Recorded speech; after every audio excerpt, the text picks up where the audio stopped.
Nova Science Now, where this season we're asking 6 big questions. On this episode, can we make it to Mars? We would love to take a walk on the red planet, but can we get there alive? You can go from a perfect day to a very bad day that quickly. There's space rocks way faster than speeding bullets. All of a sudden I look and see the solar panel just instant hole this big. This is why it's so dangerous to send out missions. They can take out a spacecraft. And cosmic rays punching through our brains. I would see a flash, and flash, flash, flash. And our cells. They are a bullet traveling at an enormous speed. Researchers are spinning up some ingenious plans. Don't let the force leave you. To keep astronauts safe. But will they work? And if astronauts do make it to Mars, what will they wear? Humans can't survive without a pressurized suit. Basically, the gas in your lungs would boil. You would be dead very quickly. NASA astronaut Mike Massimino I feel like an Italian sausage. looks into a revolutionary new idea to keep Mars explorers alive and kicking. Also, would you eat a piece of meat that's been sitting around for 8 years? I did. This NASA lab is cooking up food for the long journey to Mars. Eating in space is already no picnic, but with or without gravity, some of the space meals are delicious. I like that. But can they stay tasty all the way to Mars? Now this looks nasty. That is. All that and more on this episode of Nova Science Now.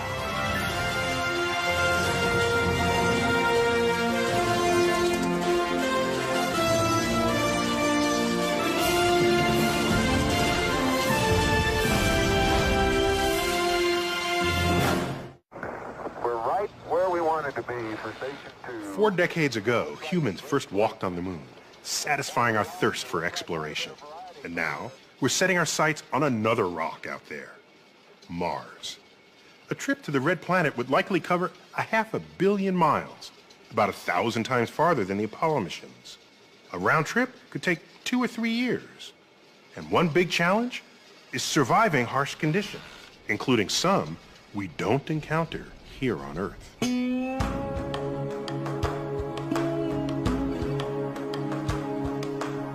Here in the New Mexico desert, home to all sorts of top-secret government projects, NASA has built one of the world's most powerful guns. Some 60 yards long, it targets spaceships. Though not alien spaceships, our own.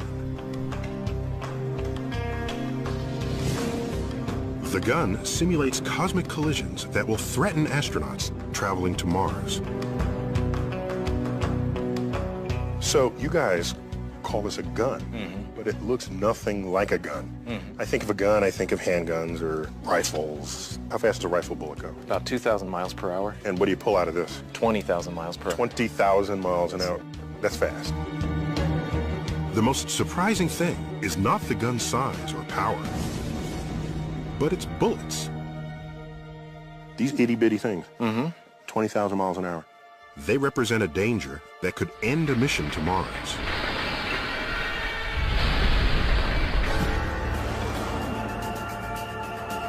Space is not as empty as you might think, but littered with small fragments of comets, asteroids, and planets called meteoroids.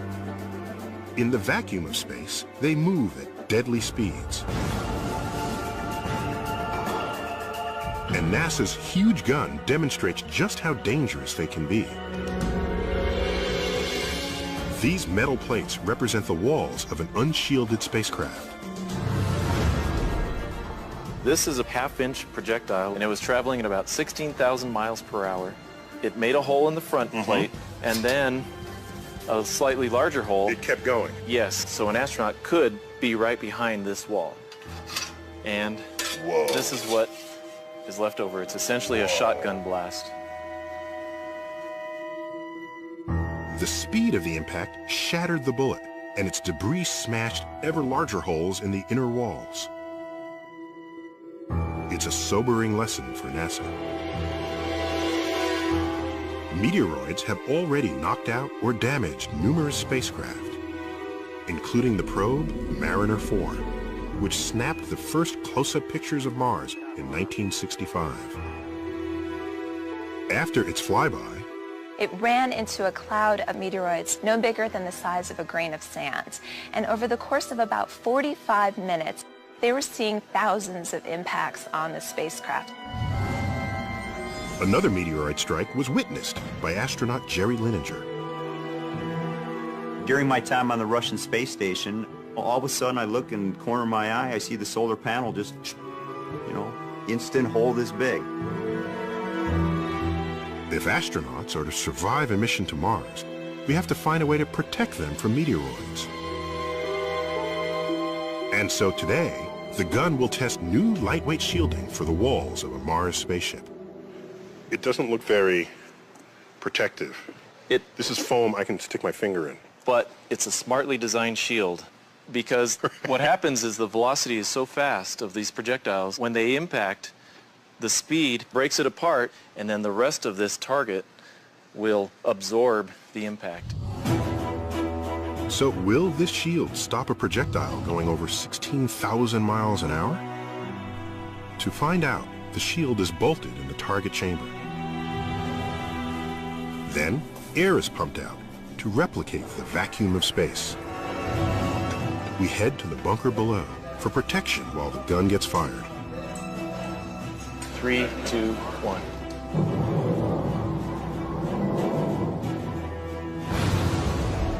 That was cool. And the result? Did the shield stop the bullet? Well, obviously it went through. Yep. And But just look at the inner wall. No penetration. nothing came out the other side. That's right. It worked. The layers of foam, metal, and bulletproof materials pulverize the debris from the impact. So this takes out all the energy of those projectiles. And it stops it. So this is where astronauts would be. They could be cooking breakfast here. Yeah. They're safe from the hazards of space. Well, not really. Meteoroids are only one peril of many. Systems failing, possibility of a fire, possibility of losing electrical power. You can go from a perfect day to a very bad day that quickly. Some threats aren't so obvious. In fact, one of the biggest looks like harmless fun. Many astronauts report that being weightless is what they love most about space. Yay. I would wake up in the morning and fly to breakfast, then I would fly to work. I could fly to the bathroom, and I even flew while I was going to the bathroom. I was Superman every single day. But what feels good may not be so good for you. As Jerry Linenger discovered after spending 5 months in zero gravity on the Russian space station. By the time I got back, I had about a 14% bone loss. Now, that was isolated to hips, lower spine. My strength level was probably 65% of what I went up there with. With no gravitational force to work against, your body not only doesn't need the same amount of muscle and bone, it starts breaking them down. As on Earth, so in space. You use it or lose it. And exercise may not solve the problem. I exercise 2 one-hour periods every day religiously, and my personal experience is that the bone loss seems to just keep going on and on. And yet, there is a solution. Artificial gravity, a force created by spinning.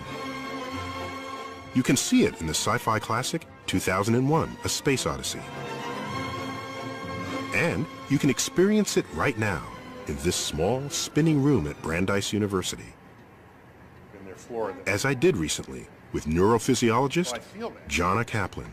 Notice how we talk to each other, but we don't look at each other. Yes, well, I want to look at you, but I feel Don't. it's hard. I'm trying to conduct a conversation, but I'm having trouble turning my head. The rotation, you see, is generating a centrifugal force that pushes everything in the room away from its center, towards the wall. It makes me lean pretty oddly, but as far as my body is concerned, Very good. Good. This force is no different from gravity. To move, I have to work against it. Okay, now I gotta turn around. Turn around slowly. And I mean work. Peel. Everything That's is what I'm this doing. peeling motion. No chance of muscles and bones wasting away around here. It's the centrifugal force which is pushing him backwards, so he feels like he's got to fight so hard to get away from the wall. And he may feel as much as 30% heavier. Always feel the force. May the force be with me. Don't let the force leave you. Now, remember, this room is on Earth. So, spinning or not, our planet's own gravity is always pulling us downward. Meanwhile, the artificial gravity pushes us backwards. The two forces combined make things hang in here at odd angles. And this is also why the room eventually makes some visitors a bit queasy. But if I were free of real gravity, artificial gravity would have me jogging comfortably on the wall, just like they did in 2001. Now, building a spinning spaceship isn't practical, but a small spinning room on board might suffice, giving astronauts an Earth-like exercise space to keep their bones and muscles from wasting away. Though that's not to say Mars explorers will be safe, even remotely, because they'll still have to face the worst space danger of all. A danger astronauts see simply by closing their eyes. I used to sleep upside down, piece of Velcro around me, close my eyes, and then I would see a flash. And flash, flash, flash. You'd get this single point of light, and then a big circle around it, right there in your brain. The flashes are caused by cosmic rays, subatomic particles like protons, generated by exploding stars far off in our galaxy. Traveling close to light speed, these high-energy particles will pierce a spaceship and its astronauts, their retinas, their brains. This doesn't happen on Earth because our planet's atmosphere and magnetic field protect us from the constant barrage of cosmic radiation. You go to Mars, you're going to get a very heavy radiation dose. There is no way to protect against that. You can't carry lead up into space in a wall that would be thick enough. There's not much to stop them because they are so energetic. They are a bullet traveling at an enormous speed. Pelted by this highly destructive kind of radiation, DNA breaks apart, predisposing the cell to cancer. Research continues, but we have yet to find a practical defense against cosmic rays. You go to Mars, you're raising your risk of cancer lifelong. But there are always innate risks to space travel, and there's no way to get around them, and you just do your best to minimize those risks and control them where you can. So we might be able to protect our Mars explorers from some of the dangers they will face, but only some. Yet knowing all that, today's astronauts are undeterred. In my mind, it's part of our genetic code that we should explore, see what's beyond the mountain, and I would love to be the first person to step on another planet. Just imagine what that would be like. Everything you see would be completely alien to your experiences here on Earth. It would be just an amazing, amazing experience. I would go to Mars under any condition. I would dearly, dearly like to take my wife with me. Human evolution involves exploration. I don't care what the risk is, that's something that you actually are moving mankind forward. It is worth your life, and I'd sign up for that mission in a heartbeat.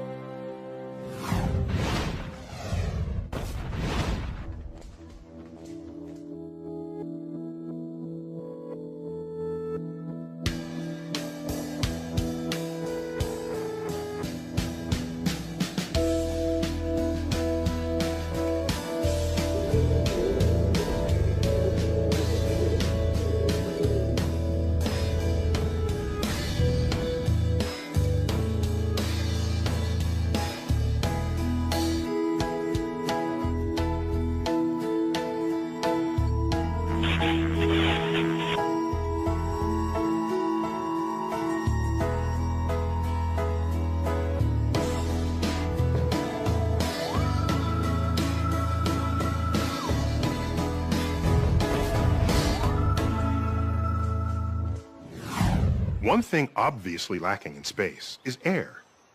Now, of course, air is crucial for us to stay alive. Our bodies need a constant supply of oxygen. Here on Earth, air provides something just as essential, but much less obvious: pressure. Consider this: a column of air 1 inch across, stretching from the ground to the top of Earth's atmosphere, weighs about 15 pounds. That's about the same weight as a small dog or a watermelon. We don't feel it, but that weight is constantly pressing against our bodies and within our lungs. Without it, we'd be dead. NASA astronaut Mike Massimino has survived the deadly vacuum of space. We got him to tell us how and what we need to do before humans can safely walk on Mars.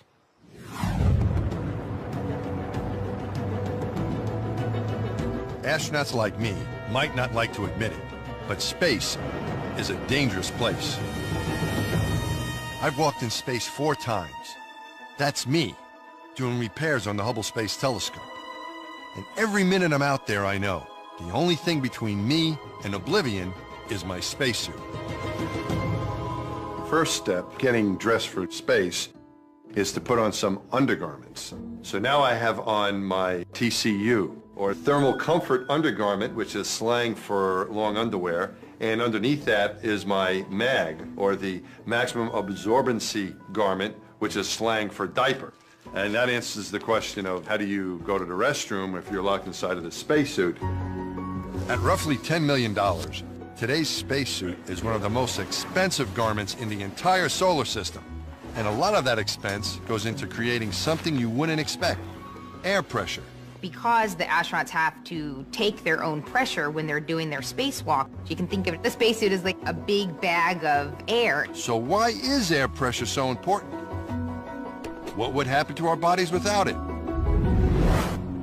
If somebody gets sucked out of the space station without a spacesuit, what would happen? Well, that would be a very bad day. You would not explode. You would just slowly expand, and you'd get to a certain spot and then essentially turn to a goo, a mush, and then sort of vaporize. You would be dead very quickly. Basically, the gas in your lungs and even the solution in your bloodstream would boil. The cells in your body are filled with dissolved gases like oxygen and nitrogen. Without air pressure pushing hard against these cells, all that gas is going to bubble out of solution, just like it does when you open a bottle of soda. We cannot survive, just the human body, in the vacuum of space. We have to have protection from a spacesuit. But how much air pressure does the spacesuit need to keep us alive? Down here on Earth, the 1 atmosphere of air pressure at sea level feels very comfortable. As you rise up in altitude, there are fewer air molecules around you, producing less pressure. At 30,000 feet, the height of Mount Everest, the pressure drops to only 1/3 of an atmosphere. Luckily, as long as there's plenty of oxygen, humans can survive okay in 1/3 atmosphere. And that's the amount of pressure they put into the spacesuit. The whole spacesuit is pumped full of air, like a balloon. But even that causes a major problem. It makes the suit incredibly stiff. You can think of it as like a football. When a football's not inflated, you could bend it a little bit. But when it's pressurized, and you would not be able to bend it. And the spacesuit's not that different. And all that stiffness makes the suit extremely hard to move around in. In space, I use up a lot of my energy just fighting the suit. The stiffness is particularly noticeable in the gloves. The pressure that keeps me alive makes it really difficult to use my hands. If you took a rubber band and wrapped it around your fingers, and if you just open and close maybe 15, 20 times, you'll get a feeling of what makes it so physically demanding. Astronauts have been on the front lines of the battle between mobility and life-saving pressure since the beginning of space travel. By the time Neil Armstrong made that giant leap for mankind, it was clear. Leaping was doable. Walking, not so much. Trust me, I know. These suits aren't made for walking. These boots are made for walking, and that's just what they'll do. If we want to send human explorers to Mars, we're gonna need a new kind of spacesuit. We have to have much more robust suits and capabilities before we can even think about going to Mars. Back down on Earth, at my alma mater, MIT, a former classmate, Dava Newman, has set up a space-age garment district. She's trying to create a new spacesuit specifically designed for Mars. Her biggest challenge? Perfecting a whole new way of producing life-saving pressure. My passion is, astronaut performance. Is there a different way, a better way perhaps, to provide pressure? And the solution? Dava wants to shrink-wrap astronauts and apply the pressure directly to their skin. Hollywood's been shrink-wrapping space-traveling actresses for years, but the goal was purely aesthetic. No one knew if you could build enough pressure into a tight suit to keep an astronaut alive. So Dava does a lot of experimenting. Let's roll up your pant leg. All right. We're going to show you a prototype of mechanical counterpressure, meaning where we apply the pressure directly to your skin. We really want you to have maximum mobility, just like you would in your street clothes. Yeah. So I'm going to put the suit completely on you, like shrink wrap an astronaut. Okay. We need to provide 1/3 of an atmosphere. And we've been working on that for about 10 years. Could we provide enough pressure to keep someone alive? One way to find out is to wrap body parts in super stretchy material to see if you can apply pressure uniformly. Otherwise, it could hurt. I feel like an Italian sausage. That's what I feel like. Wrapping people like sausages is just the beginning. Dava studies human motion, trying to preserve mobility while maintaining pressure. She even tries out her spacesuit ideas on a robot. I'm collecting a lot of data out of the robot because it informs our spacesuit design. But even the tightest girdle-like bodysuit can't provide quite enough pressure to keep a person alive in the vacuum of space. It just isn't tight enough. If we put the astronauts into a compression stocking, that's great, but it still only gets me 2/3 of the way there. How can I get the rest? Looking for inspiration to solve the problem, Dava turns to the animal kingdom. The possibilities are endless. The balletic bat, the slithery snake, or the creature with the highest stature in the animal kingdom, the giraffe? I always wondered, why don't giraffes faint? That's a tall creature. His head's down, eating on the grass, puts his head up to reach the tree, 5 meters. Why doesn't he faint? So what about a giraffe's physiology keeps its blood from rushing out of his head? I actually think giraffes have like an internal G-suit, an instantaneous pressurization. Special muscles in the giraffe's blood vessels constrict to create pressure. That blocks the blood from escaping out of his head. Maybe we can learn from nature biomimicry, and as an engineer, put that into some of our designs. The constricting vessels in the giraffe's upper neck inspired the idea of building additional pressure into the suit with a tight web of super strong red fibers. Now what I'm doing is giving you a bit of structure. Through that structure, I can actually even carry more pressure. So if you just had the complete suit here without the lines, you'd be able to move around in it fine, but you wouldn't get the pressure, the protection you need to work in the vacuum of space. Right. But the red lines need to go in just the right places so they don't inhibit mobility. Though we don't have a complete full pressure suit yet, we're getting there. And Dava's built a slightly looser mock-up. This could be the spacesuit of the future. I can't wait to see what she looks like. She calls it the biosuit. You look like a superhero. I want to be Elastigirl. Yeah, Elastigirl. You look like Elastigirl. You look like it's just futuristic. Amazingly, a combination of tight, stretchy fabric and a stiff web of fibers looks like it can provide the necessary pressure directly to the skin. Then you see some... But it isn't easy. What is the hardest part of the body to pressurize in this suit? It's definitely the elbows, the joints, and the concave areas. The back of the knees, armpits, those areas are really complicated. I volunteered to test drive her suit in space. Unfortunately, the mock-up isn't mission ready. and it only comes in lady sizes. When are you going to be ready for prime time? We would really need a few more years of research, so that's where we're at in terms of the development of the suit. A fully functional biosuit will contain smart wires, so scientists can monitor your vital signs. The hard backplate will support the oxygen tanks needed for breathing. Speaking of breathing, that part of the suit would be pretty much the same as today, with a gas pressurized helmet. But you'll breathe easier. Dave has found you could run around in the biosuit and consume about 50% less oxygen than you would in today's bulky suit. We've proven the technical feasibility. This is possible. We might have this incredibly different way to design spacesuits for the future. I may be too old to go to the Red Planet, but it's almost certain that the astronauts of tomorrow will have a very different wardrobe than the one I've been wearing. They'll have suits that are made for walking.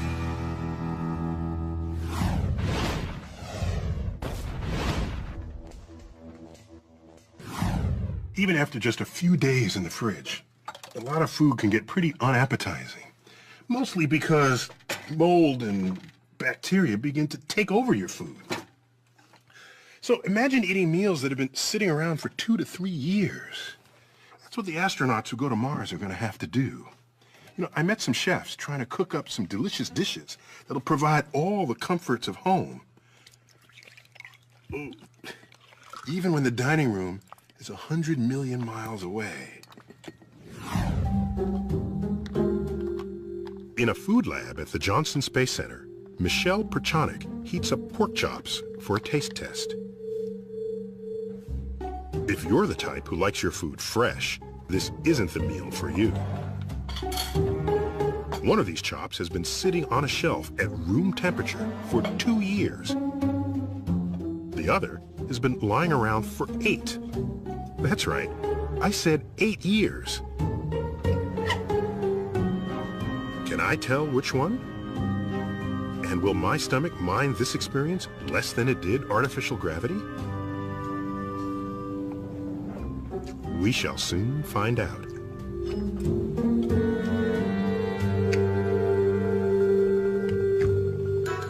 I think this one's older.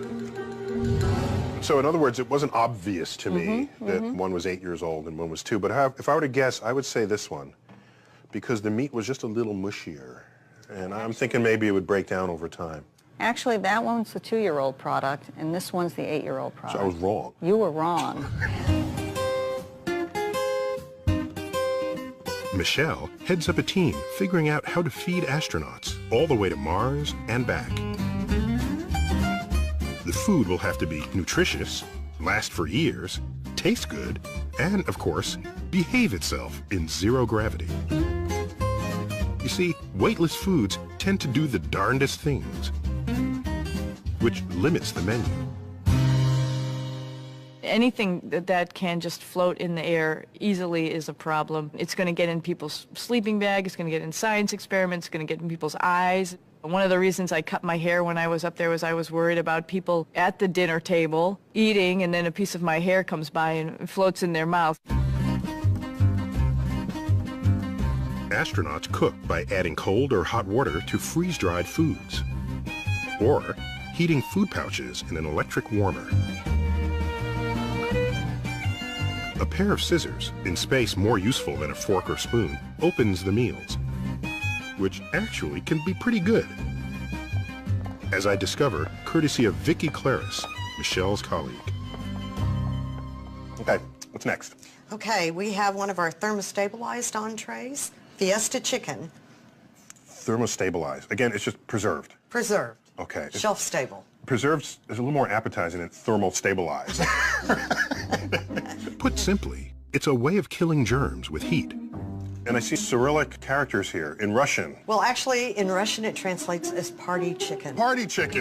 Which was a little difficult for our Russian colleagues to understand. And we'll taste this. I like that. It's a very good product. Good for Earth orbit. But what about Mars? When it comes to feeding an expedition like that, problems multiply. Tomato and basil. Michelle and Vicki must plan 7,000 meals and snacks to nourish 6 people for up to 3 years. And if food is sent ahead of the astronauts, it will have to keep for 5 years. Yet only 7 of NASA's 65 thermal-stabilized edibles have that kind of shelf life. The rest end up like this. Now this looks nasty, I just want to say. That is very nasty. So what you're looking at here is our citrus fruit salad, 5-year-old versus 2-year-old. So something happened between 2 and 5 years. What? There's a lot of chemistry going on.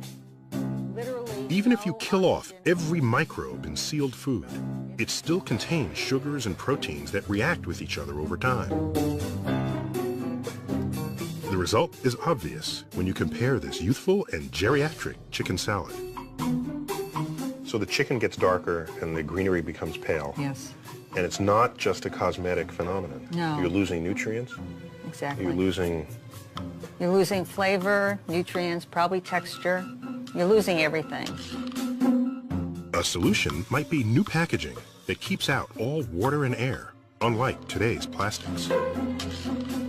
With that packaging, we get about 9 to 12 months shelf life. And so there is no way we're going to Mars with this kind of packaging. Nor can we use foil. Fine for low Earth orbit, but too heavy for Mars when you're launching 22,000 pounds of food at the cost of $1 million per pound. There's also something else to consider. When you're in space, stuck inside basically a can, food becomes kind of a highlight of the day. You have to eat in order to survive. But what people don't understand, I don't think, is the psychological aspect of food. Because it is one of the few pleasures that you have control over. And I think people serving on submarines have long understood the importance of food for crews' well-being.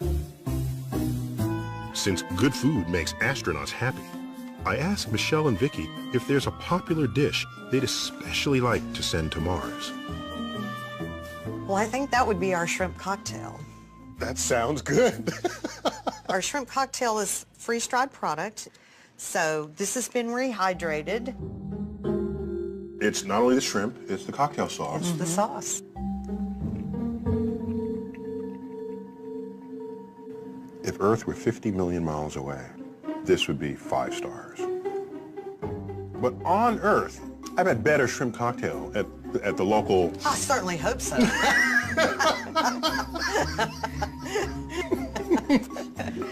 It better not have been freeze-dried for what I was paying for it.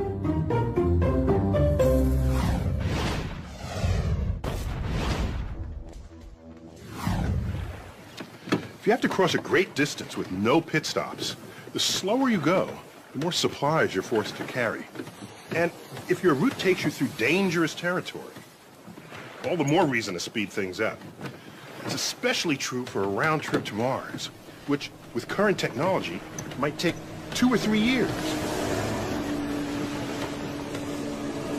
Correspondent Jake Ward caught up with some folks trying to revolutionize spaceflight.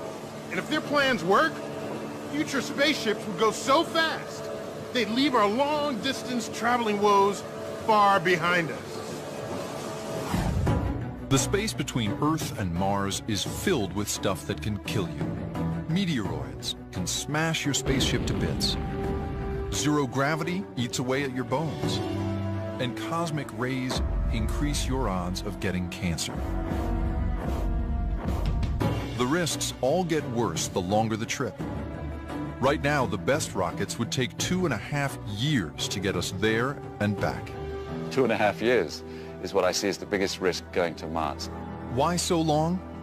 The problem is fuel. The fuel in this shuttle tank weighs almost 1 million pounds, and that just gets you into near-Earth orbit. Mars is still more than 35 million miles away. You can't carry enough fuel to fire engines all the way to Mars. In fact, a chemical rocket would empty its gas tank just escaping Earth's gravity, and then would let momentum carry it the rest of the way. Now, the problem with that is that you're coasting the whole way. Which takes a very long time. The other problem with that is that if anything goes wrong, you're stuck. You have no abort capability in mid-flight. Former astronaut Franklin Chang Diaz is well aware of the dangers of such a mission. At that point, you have no choice but just to continue to go. And God forbid, you lose propellant or you lose an oxygen tank, and it's not going to be possible to really return. And we would watch this crew die for months in front of the whole world. To make sure this doesn't happen, engineers are designing new kinds of rockets that could go much faster and more efficiently. They range from water vapor thrusters to going nuclear. But none can get a crew to Mars and back in less than a year. So this is it? This is it. But here outside Houston, Chang Diaz and his team are building a potentially game-changing rocket called the Vazimir. The ultimate goal is to have a small sun in the engine. A sun in the engine? Well, kind of. The Vazimir uses radio waves to heat argon gas to 1,000,000 degrees, so hot it becomes a plasma. The sun is made of plasma. In a plasma, atoms break down into a soup of charged particles that move very, very fast. And if you fire these very hot, very fast particles out the back of a spaceship, you've got a rocket that can really move. But putting this sun in the engine creates some new problems. Think of this candle as a conventional rocket. It's plenty hot. But Vazimir,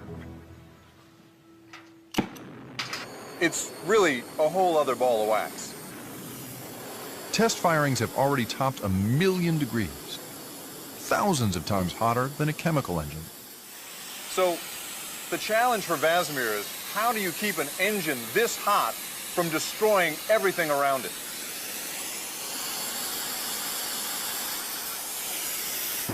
This was 316 stainless, and it was in the way of the plume coming out in it. Wow. Pretty much. It did a pretty good job. Yeah, on I it. don't know much, but this is broken. I know that much. Holy cow. Fortunately, there may be a solution. Magnets.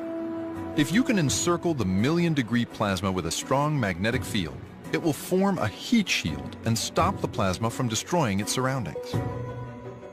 With this shield in place, Franklin thinks the Vazimir can go 35 miles per second through space.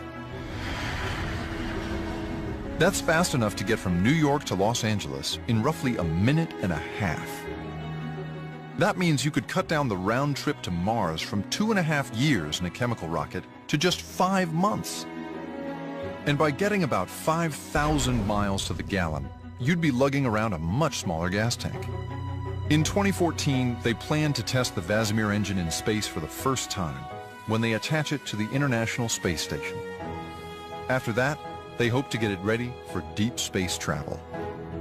And if it's successful, It completely opens up not just a mission to Mars, but it opens up potentially the entire solar system to human exploration.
It might take a while before we have the technology to get a human safely to Mars.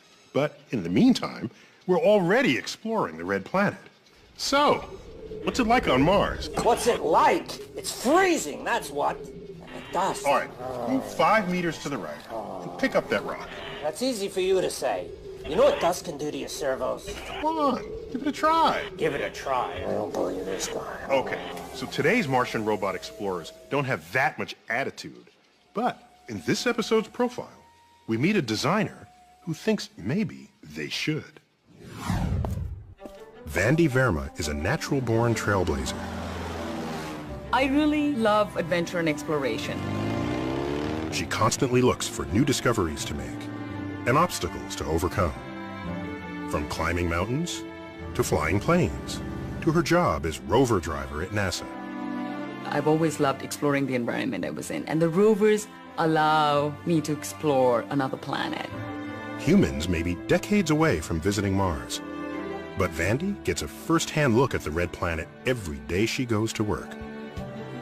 Through being at that console, she gets direct virtual presence on the surface of Mars in a way very few other people in the world do. She is one of the people responsible for making sure the rovers, Spirit and Opportunity, make it through each drive safely. NASA originally scheduled the mission to last just 90 days, but that was back in 2004, and the vigilance of drivers like Vandy has kept the rovers alive and exploring much longer. Vandy began dreaming of this interplanetary adventure back in 1997, when NASA sent another rover, Sojourner, to Mars. So when the very first Mars rover landed, I remember reading about it, and I was just amazed because it was such an amazing thing to do, to get a rover on another planet. And I was like, someday I want to work on that. Her passion for out-of-this-world exploration traces back to her childhood in India. I first became interested when somebody gave me this little book about space. And it was the first time I realized just how vast the universe was and just how different the various planets, even in our own solar system, was. And I wanted to see them. It seemed like a very remote possibility, but I never gave up hope for it. The odds were stacked against her. Growing up in a traditional Indian family, Vandy was expected to follow her mother's wishes, to settle down and enter an arranged marriage with a nice Indian husband. My parents have an arranged marriage. My sister has an arranged marriage. For whatever reason, it wasn't something that I was ready for. Vandy dreamed of following a different path, inspired by her father, an Air Force pilot. Unlike her cautious mother, her dad encouraged her to take risks and seek adventure. After high school, she took her first big step. She moved to the United States and studied engineering at Carnegie Mellon University. But that didn't stop Vandy's mother from trying to arrange a marriage for her. She would find people in Pittsburgh when I lived there. I was amazed, and they would call me. Vandy dodged her mom's suitors long enough to meet classmate and fellow roboticist Paul Tompkins. Like Vandy, I've been in love with space for as long as I can remember. In 2005, they decided to spend their lives together. We both love adventure.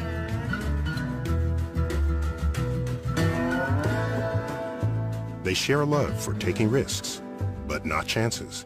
It's very natural for me to take risk. At the same time, it's calculated risk. So she has the element of adventure on one side, but then she's smart about it because she's not going to take a foolhardy risk. She realized that this calculated risk mindset would also help navigate her new field.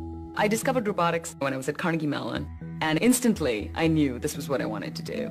Robots are incredible for exploring space or any areas where it's hard to send humans because we don't have to worry about survival, food and water.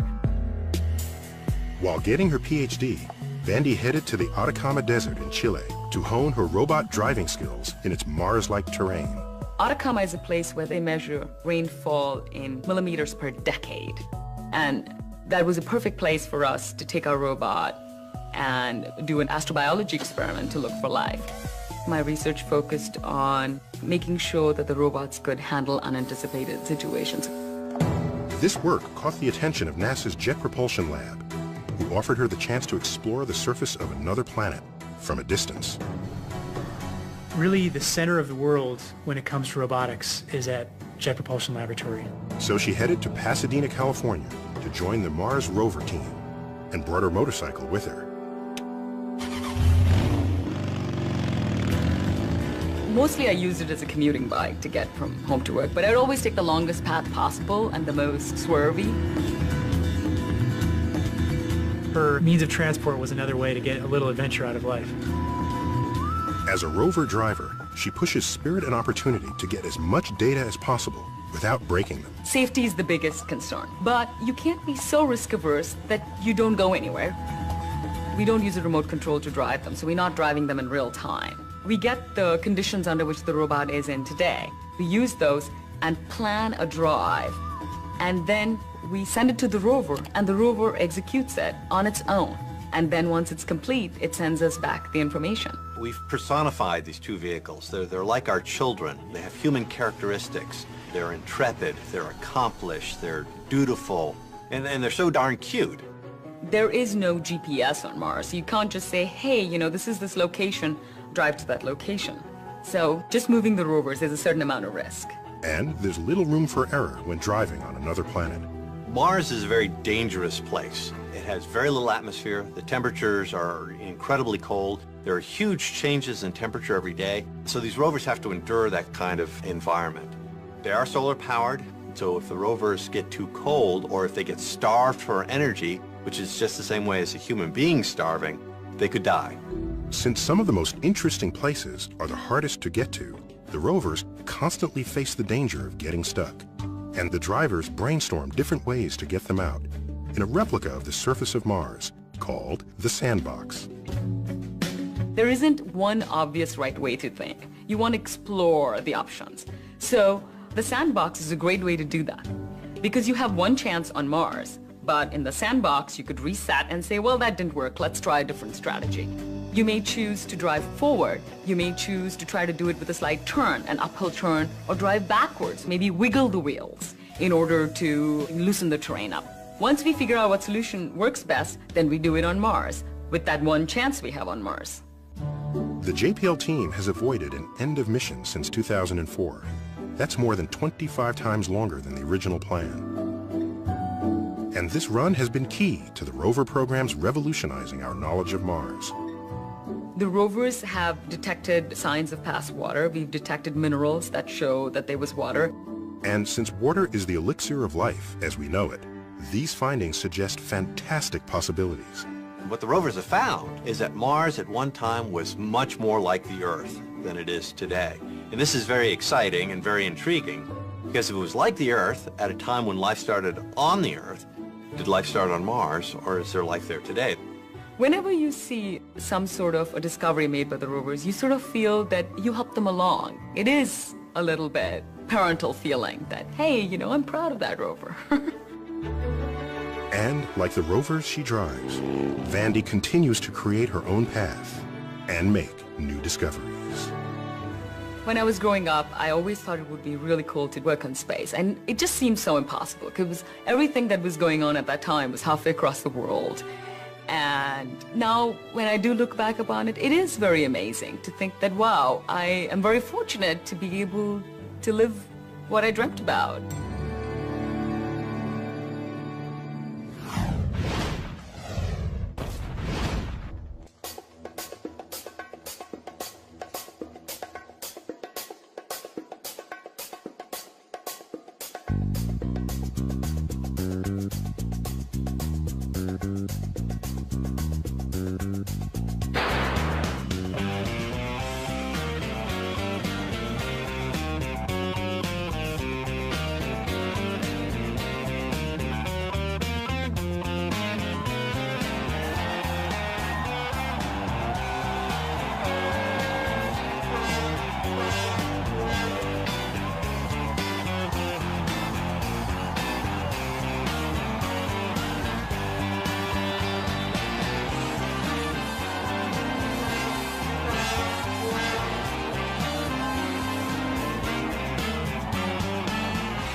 And now for some final thoughts on space travel. In the early days of the great ocean voyages, the explorers and shipmates were brave or crazy.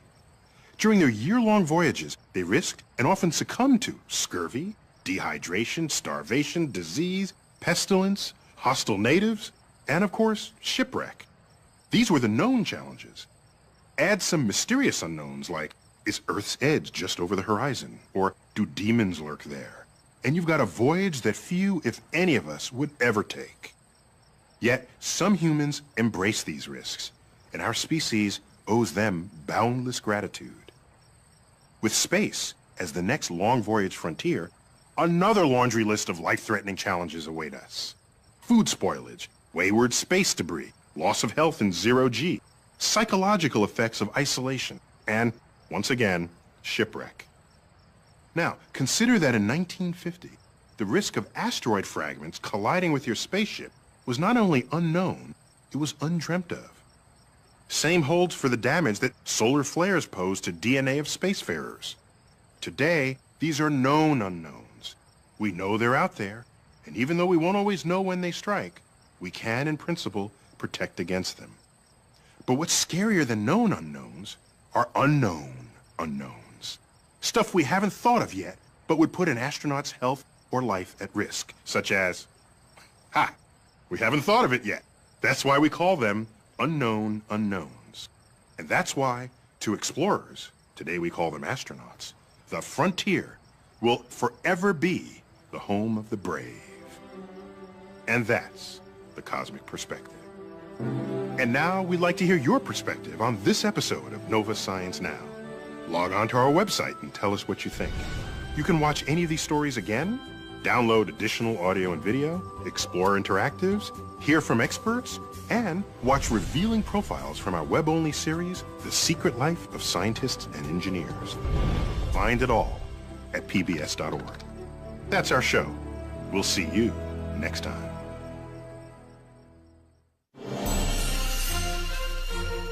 See a hidden side of science on NOVA's web-exclusive series, The Secret Life of Scientists and Engineers. Think you know scientists? Think again.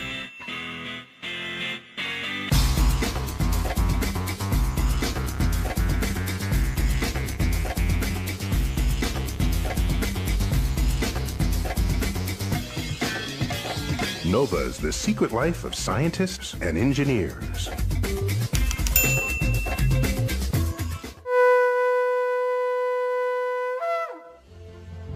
This Nova Science Now program is available on DVD at shoppbs.org or call 1-800